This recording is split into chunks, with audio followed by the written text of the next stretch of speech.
दोस्तों स्वागत है आपका। आज हम बात कर रहे हैं संधि की, जो कि हिंदी का एक बहुत बहुत महत्वपूर्ण टॉपिक है।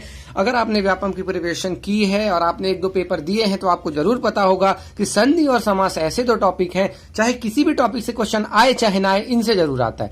अगर 15 क्वेश्चन व्यापम में आते हैं तो भी इनसे क्वेश्चन आने हैं, 25 आते हैं तब तो आने ही है, और एसआई में 70 क्वेश्चन आते हैं तो इनसे बहुत सारे क्वेश्चन आते हैं। दोस्तों एक मजे की बात और है, संधि आप अगर अच्छे से समझ गए तो आपको उपसर्ग और प्रत्यय में बिल्कुल दिक्कत नहीं होने वाली। देखिए कभी कभी हम उल्टा कर देते हैं, हम पहले उपसर्ग प्रत्यय पढ़ते हैं उसके बाद संधि पढ़ते हैं, जो कि गलत है। पहले आपको संधि पढ़ना पड़ेगा, संधि समझना पड़ेगा कैसे वर्ड ज्वाइन होते हैं, तभी आप उपसर्ग और प्रत्यय समझ पाओगे। इसीलिए हमने संधि को पहले पढ़ाने की सोचा है, और जब आप संधि समझ जाओगे तो आप उपसर्ग प्रत्यय में उतनी दिक्कत नहीं होगी। हालांकि वो एक ऐसे टॉपिक हैं जिनमें गलती होने की बहुत ज्यादा चांसेस होते हैं। एक्यूरेसी, अगर आपने डायरेक्ट आंसर सेलेक्ट किया है तो आप गलत कर सकते हो। उसमें हम बताएंगे कैसे ऑप्शन सेलेक्ट करना है, कैसे 3 ऑप्शन को एलिमिनेट करना है, जिससे चौथा हमारा आंसर होगा। और अगर इसके बारे में और देखना चाहते हैं तो हमने वीडियो बनाया हुआ है, हिंदी पे 2 वीडियो हमारे पढ़ चुके हैं एनालिसिस वाले, जो कि लेबर इंस्पेक्टर का पेपर हुआ था, उसके पेपर हैं 25-25 क्वेश्चन है। उसमें आप देख सकते हैं कि मैंने कैसे पेपर को सॉल्व किया है। तो आपको उसी तरह करना है, तभी आप 25 में से 23-24 स्कोर कर पाओगे। 1-2 का मार्जिन तो लेके चलना ही पड़ता है। ठीक है, तो दोस्तों आज शुरू करते हैं। बहुत लंबा टॉपिक है, हो सकता है 2 से 3 पार्ट बने इस पे। कोशिश करेंगे हमको जितना जल्दी से जल्दी हो सके, फिर भी हम एक भी चीज मिस नहीं करेंगे, क्योंकि ये बहुत महत्वपूर्ण टॉपिक है। अगर इस पे हम कुछ मिस कर गए तो जरूर हम मार्क्स मिक्स कर जाएंगे। ठीक है, तो कुछ एक लोगों ने बड़े अच्छे कमेंट किए हैं, तो इसके लिए धन्यवाद देना चाहूंगा मैं। तो और प्रशांत जी ने अभी कमेंट किया था, तो हमें अभी अच्छा लगता है जब कोई कमेंट करता है कि उनको कोई अच्छा लगा वीडियो, और इसीलिए मैं आपसे बोलता रहता हूं, तो प्लीज कमेंट करें, और जो अच्छा है वो भी बोलें और जो बुरा है वो भी बोलें, वो भी हमें बताएं, जिससे हम सुधार कर सकें अगले वीडियोज में। ठीक है, चलिए शुरू करते हैं आज का टॉपिक।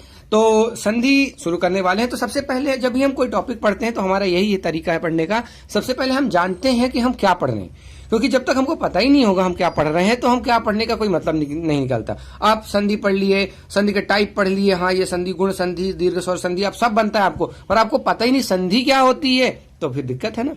नॉलेज, आपको पूरा नॉलेज हम देने की कोशिश करेंगे, जिससे आप मतलब आप में एक वो आ जाए कि आप सोचने लगे। जब भी आप कोई चीज सुने, समास, तो आपके मन में आना चाहिए भाई समास होता क्या है। वो ठीक है कितने तरह के समास होते हैं बात की बात है, समास क्या होता है, अलंकार, रस, छंद, आखिर होते क्या है, पहले तो आप उनको समझो, तब तो एक्चुअली में आप समझ पाओगे। अदरवाइज बस आपको बस हाँ मेथड देख लेंगे, ऐसे ऐसे करते हैं बन गया। ऐसे ही मैथमेटिक्स में हमने मैथमेटिक्स की भी सीरीज चालू की है, उसमें हमने कोशिश करी है कि बहुत अच्छे से समझाएं आपको।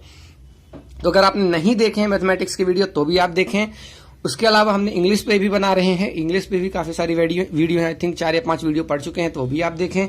और हिंदी पे काफी सारा हो चुका है, हिंदी भी आप देखें। और पेपर एनालिसिस आप जरूर देखें, जो कि हिंदी का और इंग्लिश सब्जेक्ट का मैं बना रहा हूं, तो वो ज्यादा हेल्प करेंगे आपको, क्योंकि वो एक्चुअल पेपर के क्वेश्चन है, तो आपको एक्चुअल रियल टाइम में कैसे सोचना है वो सब बताया गया है, तो आपको हेल्प करेगा वो। ठीक है, शुरू करते हैं आज का टॉपिक। तो संधि, सबसे पहले हम जानना चाहेंगे संधि क्या है। तो संधि की डेफिनेशन, अगर बुक की डेफिनेशन अगर हम बात करें तो ये बोलता है 2 समीपवर्ती वर्णों के मेल से जो विकार उत्पन्न होता है उसको हम संधि कहते हैं। अब भाई इतने से क्या समझ में आया, हमको कुछ नहीं समझ में आया भाई। विकार पहले हमको समझना पड़ेगा, विकार क्या होता है। विकार का मतलब ये है कि जब आप 2 चीजों को, जैसे मान लीजिए टकरा दीजिए, एक बम नहीं, एक ट्रक ले जाते हैं आप और एक ट्रैक्टर को ले जाते हैं, दोनों को एक दूसरे से भिड़ा दें, तो क्या होगा, थोड़ा बहुत ट्रक का भी नुकसान होगा, कुछ ना कुछ पार्ट उसका दब जाएगा, और ट्रैक्टर का तो बहुत ज्यादा ही हो जाएगा। तो अब देखिए, अब जो है उनमें विकार आ गया। जो उनका एक डिजाइन था, या मान लीजिए आप कार को भिड़ंत को देख लें, तो कार की एक अच्छी डिजाइन होती है, बहुत सुंदर सी दिखती है कार, और अगर उसको कहीं से टकरा जाती है तो आप देखें बड़ी भद्दी सी लगने लगती है। तो उनमें विकार आ गया, यानी कि कुछ ना कुछ कमी हो गई, गड़बड़ हो गई, जो एक्चुअल में होना चाहिए वो नहीं रह गया, वो होता है विकार। ठीक है, तो यहां भी ऐसा होता है, जब भी 2 वर्ण मिलते हैं तो उनमें कुछ ना कुछ विकार आ जाता है, वही विकार से एक नया शब्द बन जाता है, तो वो बन जाता, तो वो उसको, जो विकार का जो बीच वाला पार्ट, उसको हम बोलते हैं संधि। संधि का मतलब एक्चुअली बीच में होता है जोड़ना। ठीक है, तो अब हम देखें पिछले वीडियो की अगर हम बात करें, पिछले वीडियो में मैंने वर्णमाला पढ़ाया था बहुत अच्छे से। अगर आपने नहीं देखा तो प्लीज मेरी रिक्वेस्ट है कि उसको देखें। क्यों? क्योंकि अगर आपने वो नहीं पढ़ा तो आपको ना वर्ण समझ में आएंगे, ना शब्द समझ में आएंगे, ना वाक्य समझ में आएंगे, तो प्रॉब्लम हो जाएगी। क्योंकि हम यहाँ वर्ण की बात करेंगे, हम शब्द की बात करेंगे। ठीक है, तो आप प्लीज पहले उसको देखें, अगर आपने नहीं देखा है। लिंक हम डिस्क्रिप्शन में डाल देंगे, अगर आपको नहीं मिल रही है तो पूरी प्लेलिस्ट की ही लिंक रहेगी डिस्क्रिप्शन में, आप देखें। तो सबसे पहले थोड़ा सा मैं रिकैप कर देता हूं, अगर आपको नहीं देखा है फिर भी।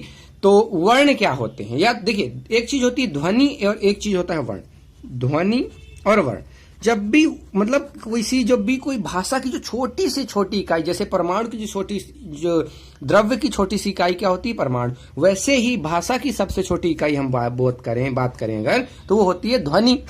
और ध्वनि को जब हम लिखित फॉर्म में व्यक्त करते हैं तो उसको हम बोलते हैं वर्ण। तो ध्वनि और वर्ण में बस अंतर इतना है, ये मौखिक है और ये लिखित है, दोनों ही सबसे छोटी इकाइयां हैं। ठीक है, अब देखें डेफिनेशन क्या बोलती है, दो समीपवर्ती वर्णों के मेल से। अब जो दो वर्ण मिल रहे हैं उनके मिलान से जो विकार आ रहा है, जो परिवर्तन हो रहा है, वह होती है संधि। कैसे, एक एग्जांपल से समझते हैं। जैसे यहां आप अगर देखें तो हिम प्लस आलय, अगर आपने पुराना वीडियो मेरा देखा है तो आप बड़े अच्छे से समझ पाओगे कि ये जो लिखा हुआ है क्या लिखा हुआ है। तो हिम को अगर मैं बांटूं तो एक मैं हिम लिख सकता हूं हलंत के साथ, यानी कि मां एक व्यंजन हो गया और इसका स्वर मैंने कर दिया अलग। ठीक है, आलय का मैंने आ अलग कर दिया और लय अलग कर दिया, यानी मैंने क्या किया, ये क्या बोल रहा है कि पहले शब्द के अंतिम वर्ण, तो अंतिम वर्ण यहां पे क्या है, आ। ठीक है, ये आ कैसे आया, चूंकि मां एक व्यंजन है और आपको पता होना चाहिए कि व्यंजन बिना स्वर के नहीं लिखे जा सकते। बिना स्वर के अगर हम लिखना है तो इसे हलंत फॉर्म में लिखते हैं।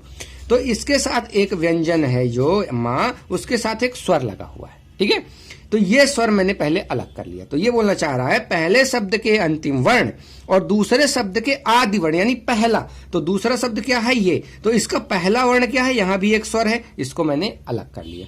इन दोनों को मिलाने से जो विकार उत्पन्न होगा वो बनेगी संधि। ठीक है, आई थिंक आपको समझ में आया होगा मैं क्या कहना चाह रहा हूं। तो अगर नहीं समझ में आ रहा है ये मैं क्या कहना चाह रहा हूं तो आप पुराना वीडियो देखें। ठीक है, तो एक एग्जाम्पल से मैं समझा ही देता हूं, क्यों आप परेशान हो। जैसे मान लीजिए मैं राम लिखता हूं, ठीक है, तो राम को अगर मैं ऐसे लिख सकता हूं, रा आ मा आ, तो ये जो मैं लिखूंगा ये कहलाते हैं इसके वर्ण। ठीक है, इसके बाद अगर मैं लिखता हूं रा और मा, तो ये पहले थे वर्ण और ये है हमारा अक्षर, और अगर मैं ये राम लिखता हूं तो ये कहलाते हैं शब्द। हमने पिछली वीडियो में बात की थी कि वर्ण के बाद मतलब वर्ण के कॉम्बिनेशन से अक्षर बनता है और अक्षर के कॉम्बिनेशन से हमारा शब्द बनता है। ठीक है, तो अब देखें, तो हम यहां किसकी बात कर रहे हैं बेटा, वर्णों की। तो हम वर्णों की बात कर रहे हैं। तो अब देखिए, ये दो शब्द थे, हिम एक शब्द है, आलय एक शब्द है। ठीक है, तो हिम का जो हमने स्वर अलग कर लिया, यानी कि पहले शब्द का अंतिम वर्ण। अब वर्ण हमको पता है ये सारे वर्ण होते हैं, तो इसमें अंतिम वर्ण कौन सा था, आ, और दूसरे का आदि वर्ण यानी पहला, तो इसका मतलब वर्ण कौन सा था, आ। अब इन दोनों को मिला के हमने एक नया बना दिया आ।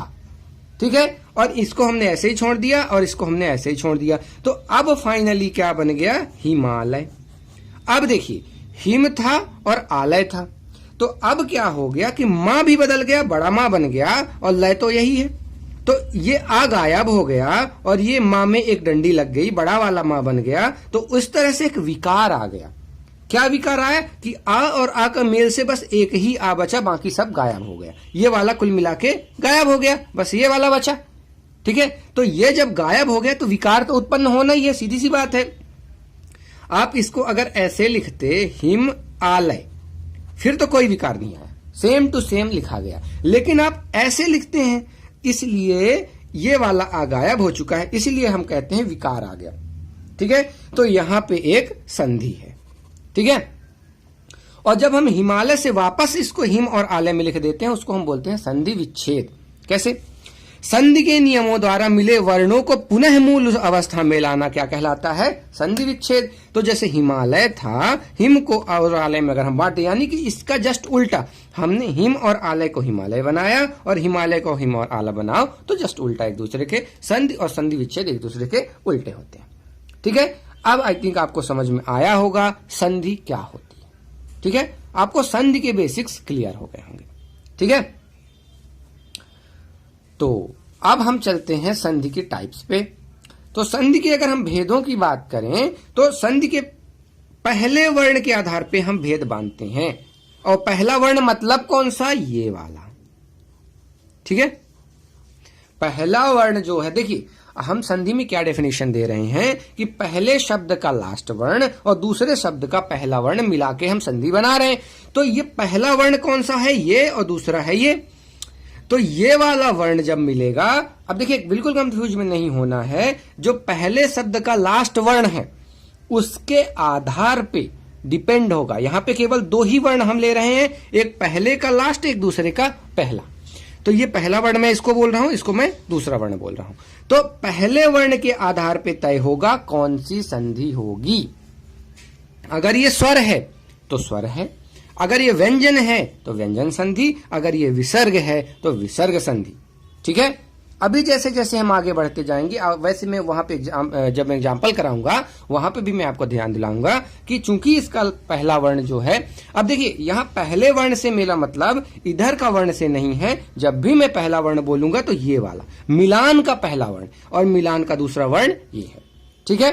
तो संधि के पहले वर्ण के आधार पर हम तीन तरह से बांटते हैं, स्वर, व्यंजन, विसर्ग। अगर ये स्वर है तो स्वर संधि, अगर ये व्यंजन है तो व्यंजन संधि, और विसर्ग है तो विसर्ग संधि। हम पहचानेंगे कैसे स्वर, व्यंजन, विसर्ग है। स्वर तो हम पहले ही पहचान लेंगे, कोई भी स्वर होगा, छोटा बड़ा, ये हम जो होते हैं हमारे स्वर होते हैं। अगर नहीं पता है तो आप पिछला वीडियो देखें। उसके अलावा व्यंजन क्या होते हैं, व्यंजन जब आप कोई भी वर्ड लिखें जो से व्यंजन, तो आपको पता होगा साथ में एक ये हलंत का साइन जरूर होगा। हलंत का साइन ये बताता है कि ये व्यंजन है, इसमें स्वर नहीं लगा हुआ है, ठीक है। और विसर्ग में आपको ऐसा साइन मिलेगा, जैसे आप दुख देखते हैं तो एक ये बीच में साइन लगा होता है जिसको हम कोलोन बोलते हैं अंग्रेजी में। तो ये वाला साइन लगा होगा तो उससे हम पहचानेंगे कि विसर्ग है। आगे अगर हम चलें, अब हम पढ़ते हैं स्वर संधि के बारे में। स्वर संधि सबसे बड़ी संधि है यहाँ पे, इसके बहुत सारे टाइप हैं, इसको हम समझेंगे, अच्छे से समझेंगे, क्योंकि इससे बहुत सारे क्वेश्चन आते हैं, ठीक है। हम एक भी चीज मिस नहीं करना चाहते हैं, इसलिए प्लीज आप बड़े ध्यान से सुने जो भी पढ़ाया जा रहा है। अब देखिए, स्वर के बाद स्वर, यानी कहने का मतलब है कि दो स्वरों का मेल। तो पहला वर्ण जो था हमारा यहाँ पे, ये भी अगर स्वर है और दूसरा वर्ण भी हमारा स्वर है, ठीक है। जैसे कि यहां पे थे, ये पहला भी स्वर था, दूसरा भी स्वर था, तो जब ये दोनों मिलेंगे तो वहां होगी स्वर संधि, ठीक है। समझ रहे हैं आप। तो जैसे एग्जांपल देखें, सूर्य प्लस अस्त। तो सूर्य का पहला वर्ण मतलब यहां पे कौन सा निकलेगा, आ। सूर्य, अगर आप थोड़ा ध्यान दें तो यहां आ छिपा हुआ है और यहां तो आ है ही है, और आ मिलके बड़ा आ बनाते हैं तो ये बन जाएगा सूर्यास्त, ठीक है। आ मिलके बड़ा क्यों बनाते हैं वो आगे हम देखेंगे, अभी बस आप एग्जाम्पल की तरह देखें। जैसे लघु, लघु में से हम पहला वर्ण, देखिए पहला वर्ण का आप कंफ्यूज बिल्कुल मत होइएगा, मुझे ऐसा लग रहा है आप कंफ्यूज हो जाएंगे। पहले वर्ण का मतलब मेरा है इसका लास्ट जिसका मिलान होना है, और ये तो ये पहला और ये दूसरा, ठीक है। तो लघु में पहला वर्ण कौन सा है, ऊ, और ऊर्मी में पहला वर्ण मतलब इसका मतलब यानी कि हमारा दूसरा वर्ण कौन सा है, बड़ा वाला ऊ। तो जब ये और ये मिलेंगे तो बनेंगे बड़े ऊ, तो ये दोनों में परिवर्तन आने वाला है, तो ये बन जाएगा लघु से हो जाएगा लघूर्मी, ठीक है। दिख रहा है आपको, छोटा ऊ बन गया बड़ा ऊ, आ गया विकार, ये कहलाता है संधि। अब अगर एक और एग्जांपल देखें, मही, मही में हमारा पहला वर्ण कौन सा है, ई, और दूसरा वर्ण कौन सा है, छोटा वाला ई, और छोटा और बड़ा ई मिलकर बनाते हैं ई। तो यहां पे बन जाएगा, ये वाला ई गायब हो जाएगा, महींद्र, ठीक है। ये होती है स्वर संधि, यानी कि पहला वर्ण भी स्वर है, दूसरा भी स्वर है, यहां भी पहला स्वर दूसरा स्वर, यहां भी पहला स्वर और दूसरा स्वर। तब जब ऐसे मिलेंगे तो उसको हम बोलेंगे स्वर संधि। अब हम देखते हैं स्वर संधि के टाइप।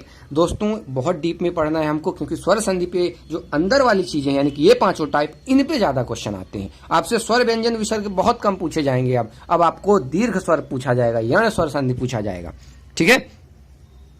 तो अगर हम इनके टाइप्स की बात करें तो कैसे हैं, पहला है दीर्घ स्वर संधि, दूसरा है गुण स्वर संधि, तीसरा है वृद्धि स्वर संधि, चौथा है यण, और पांचवा आयादी। एक एक करके हम पढ़ते हैं।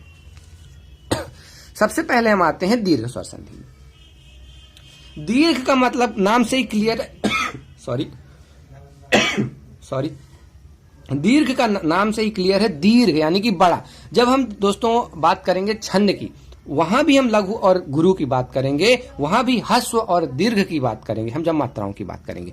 हम बाकायदे गिनती करेंगे दोस्तों, जैसे एग्जामिनेशन में आता है 2 लाइन का छंद दे दिया जाता है या 4 लाइन का, और बताया जाता है आपको कौन सा छंद है। फिर हम मात्राएं गिनते हैं 13, 11, 11, 13, 15, 13 करके, फिर हम डिसाइड करते हैं। तो दोस्तों हम इतने आपको एग्जाम्पल कराएंगे को आप कोई भी क्वेश्चन पे आप मात्रा गिन पाओगे और डिसाइड कर पाओगे, हाँ यहाँ पे ये छंद होगा। तो बस वेट करिए, रस छंद अलंकार जब मैं पढ़ाऊंगा आपको मजा आने वाला है। और आई थिंक अब मैं जो भी टॉपिक आपको पढ़ाऊंगा आपको बहुत मजा आने वाला है, क्योंकि मैंने देखिए काफी एक्सपीरियंस है मुझे हिंदी पढ़ने का, मैंने बहुत बार हिंदी पढ़ी है, स्पेशली मैंने एमपी वापम के लिए ही पढ़ी है। तो मैं आपको बता पाऊं, देखिए जब मैं एमपी वापम की तैयारी कर रहा था तो मैं कोशिश कर रहा था कि यूट्यूब पे कुछ मिल जाए, क्योंकि देखिए दोस्तों मैं कोचिंग तो गया नहीं था, तो मैं चाहता था कि मुझे यूट्यूब पे मिल जाए तो मैं अच्छे से तैयारी कर पाऊं। तो मेरे को तो नहीं मिला, मैंने बहुत सर्च किया, मेरे को नहीं मिला। कुछ एक वीडियो मिले भी तो वो बच्चों के वीडियो थे, वो काम के नहीं थे अपने। इसीलिए दोस्तों जब मेरा पेपर हो गया तो मैंने कोशिश करी है कि जो कमी मुझे थी वो आपको ना मिले, ठीक है। आपको बेस्ट क्वालिटी मटेरियल मिलना चाहिए, क्योंकि बहुत सारे वीडियो आते हैं दोस्तों, उसमें प्रॉब्लम ये है पढ़ा तो देते हैं पर क्वालिटी उनमें नहीं। क्वालिटी क्यों नहीं है? क्योंकि up to the mark of examination नहीं है। आपको क्वेश्चन वो कराएंगे, बिल्कुल कराएंगे, मैं मानता हूं, लेकिन अभी अगर आप देखें तो लेवल एग्जाम का कितना बढ़ता जा रहा है। आप हिंदी की देखें, आप इंग्लिश की देखें, आप मैथ्स की देखें, आप कंप्यूटर का लेवल देखें, तो आपको उस लेवल पे रहना पड़ेगा। आप पुराने वाले चीजों पे नहीं जा सकते। वो गलत नहीं है, वो बिल्कुल पढ़ा रहे हैं सही, लेकिन लेवल उनको बढ़ाना चाहिए थोड़ा सा, क्योंकि लेवल बढ़ता जा रहा है एग्जामिनेशन। आप कोई भी एग्जामिनेशन ले लें, ठीक है। हमने कोशिश करी है अप टू द लेवल रहें। अगर कोई कम लेवल रहता है तो आप हमें जरूर बताएं, ठीक है।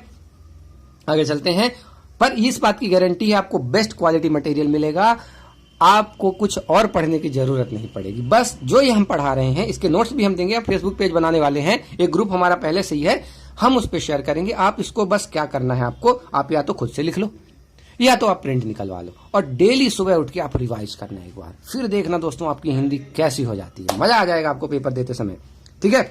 चलते हैं दीर्घ स्वर संधि में आते हैं। तो दीर्घ स्वर संधि का नाम से क्लियर है, दीर्घ, दीर्घ मतलब बड़ा।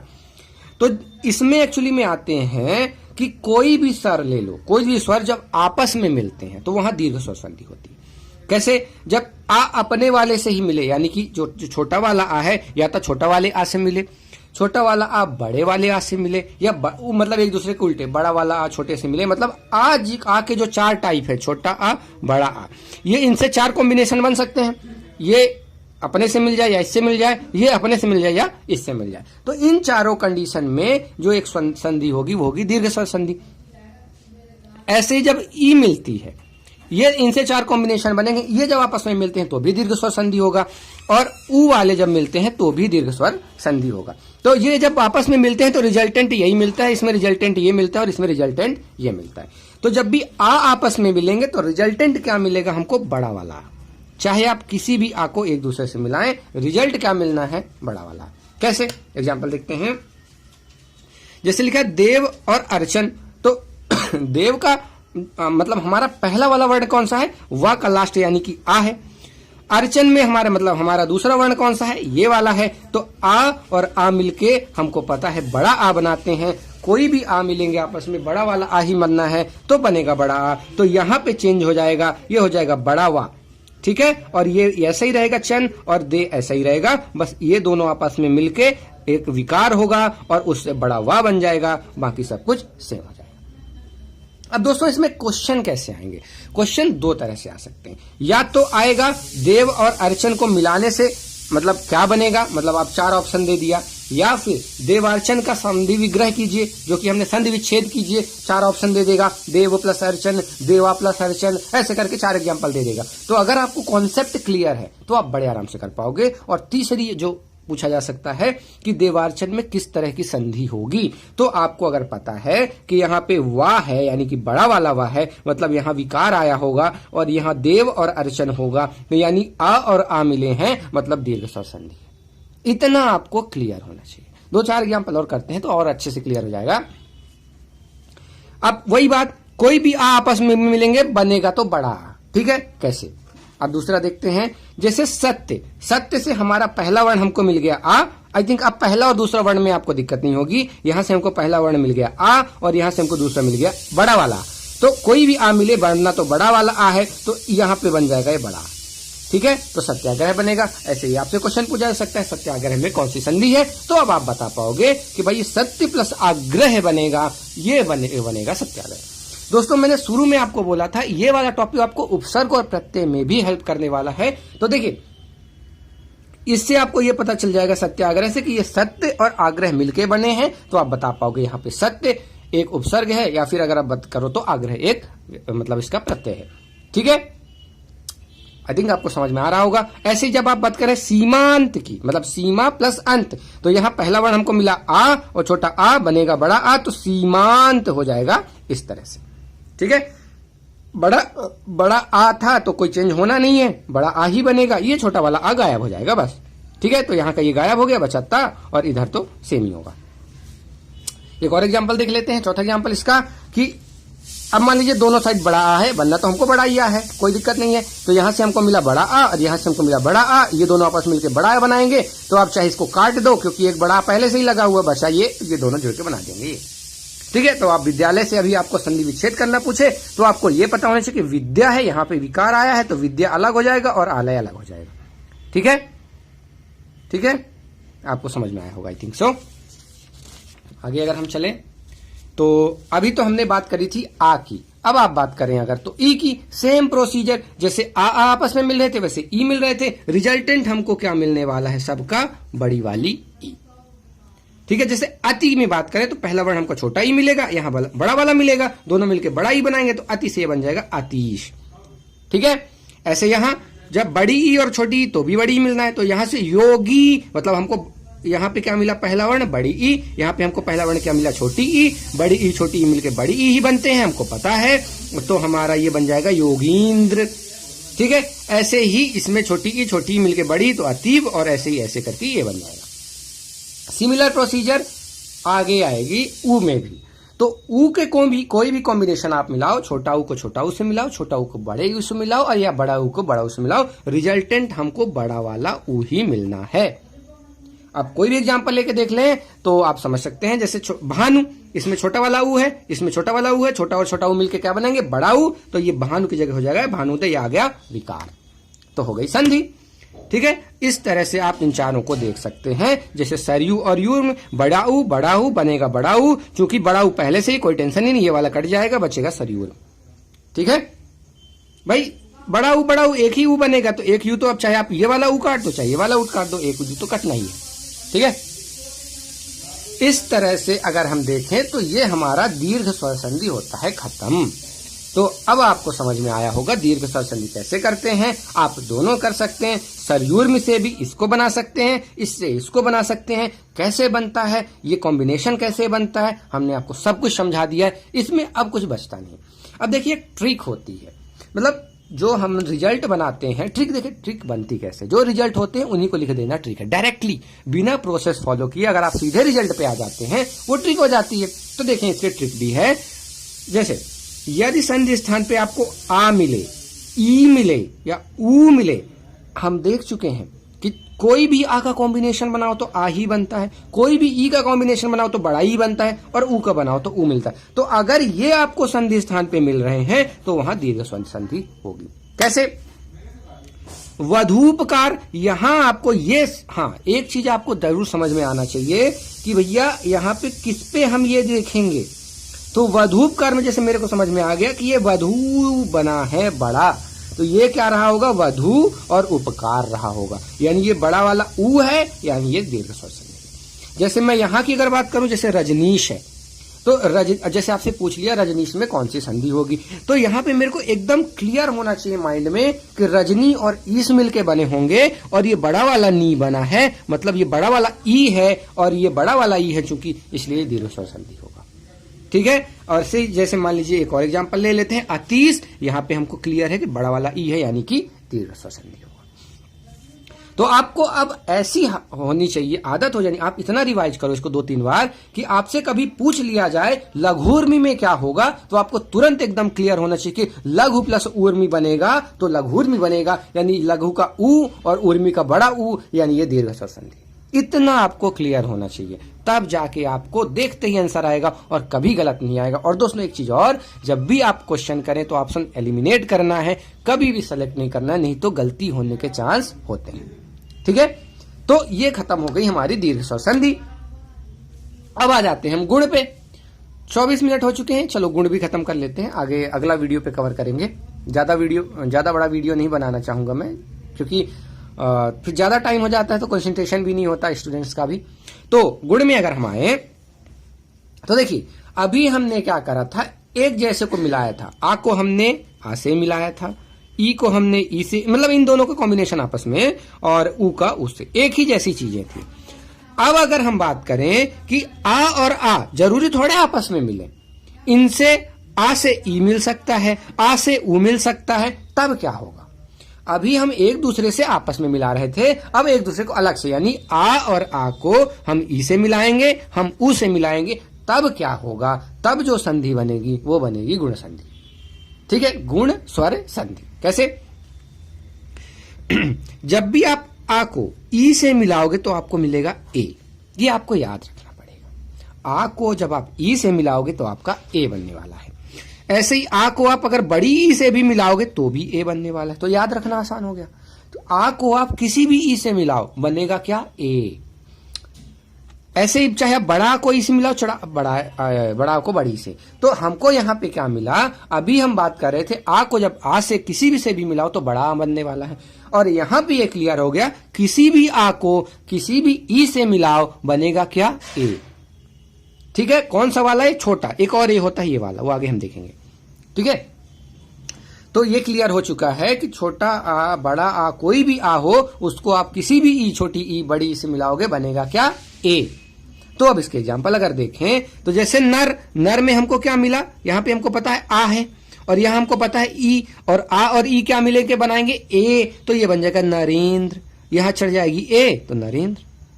अब आपको उल्टा भी पता होना चाहिए, नरेंद्र का आप संधि विच्छेद करते भी आना चाहिए, तो आपको पता होना चाहिए यहां पे विकार आया है तो ये नर और इंद्र होगा। ठीक है, इतना आपको क्लियर होना चाहिए। अगर आप सीधे से उल्टा और उल्टा से सीधा करते आता है आपको, गलत हो ही नहीं सकता आपका क्वेश्चन। अब आप बात करें जैसे नर और इस, यहाँ पे आ छिपा है, यहाँ पे ई छिपा है, आ और ई मिलके क्या बनाएंगे ए, तो ये हो जाएगा नरेश। यहाँ बड़ा छिपा है, यहाँ छोटी ई छिपी है, तो आ और ई बनाएंगे ए, तो रामेंद्र। यहाँ बड़ा छिपा, बड़ी ई छिपी है, कोई भी छिपा हमको बनना तो ए है, तो बनेगा महेश। ठीक है, ये हो गया एक चीज। लेकिन हम बात कर रहे थे आ और ई से बना ए, और आ और ऊ से बनता है ओ। चारों कंडीशन में क्या बनेगा, ओ।